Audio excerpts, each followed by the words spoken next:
Now, I suppose you all remember well the time we had last year when we were all into the proper state of panic, dread, and fear. We figured it was end times. We pondered on our sin. The world was doomed for sure, we thought, from the overpass on in. Now, it was just before May 24, and we were mostly at Costco, after stuff we probably should have picked up long ago. We were after toilet paper, frozen steaks, chips, and more, when we were brought up solid by a mighty evil roar. Open line was on, and Paddy said, "What's that?" He figured Buddy on line 3 was now completely cracked. "No, Paddy," said the caller, "that's the missus at the mall. I'd say she found her winner's card has expired since the fall."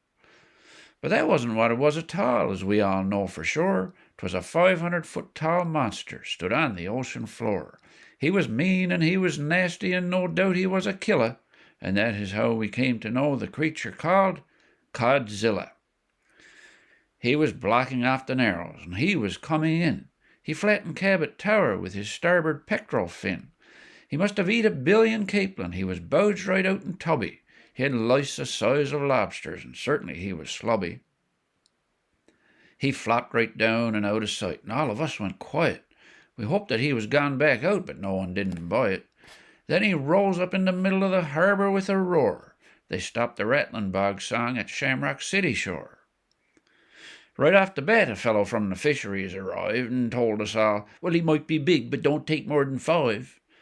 The feds put out a statement. Give it to the foreign draggers. On the broadcast, Ryan Cleary called them all a bunch of shaggers. The Endeavour was in town. They saw the whole big racket. They were taking lots of selfies in their snazzy new blue jackets. They were out in all the Zodiacs, and Cedar was ecstatic. "Postpone supper," Jason said. "Sir, this is just fantastic." Well, we thought that we were finished and the old town would be trashed. Codzilla roared again, and then the Irving tanks he smashed.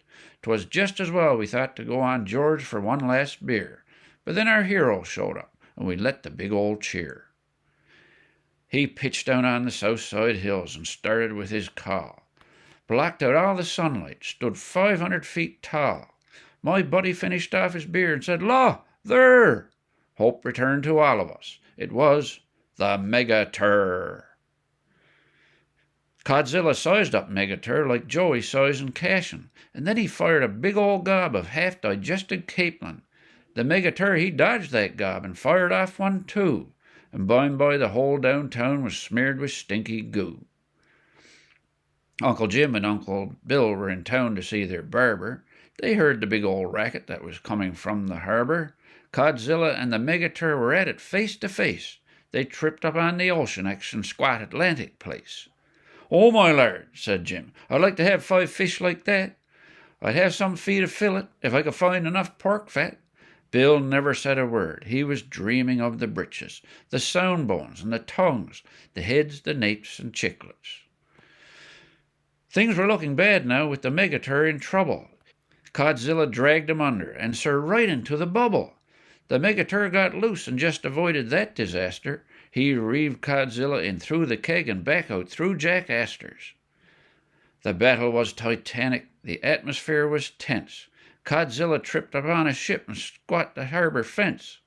So now the harbor fence was gone. Atlantic place was toast. Someone said, "No, boys, it's not all bad, I suppose." The Megaturr, he grabbed Codzilla, and then he went to wing, and flew around until he found a shiny pointed thing. He dragged Codzilla across it, and thought, now this should work, and the big fish he was gutted on the steeple of the kirk. The Megaturr, he grabbed the fish, and just like that he throwed him in that big old pile of salt they use for on your road. We left him for a week or so, and then we dug him out, cooked all the spuds that Coleman's had, fried all their pork, no doubt. And then we got together on the pedestrian boulevard for a big old feed of fish cakes and a big old game of cards.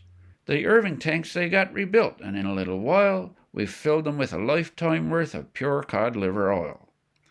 The Megaturr went back out to his home out on the Funks, but not before he had a feed of salt Codzilla chunks.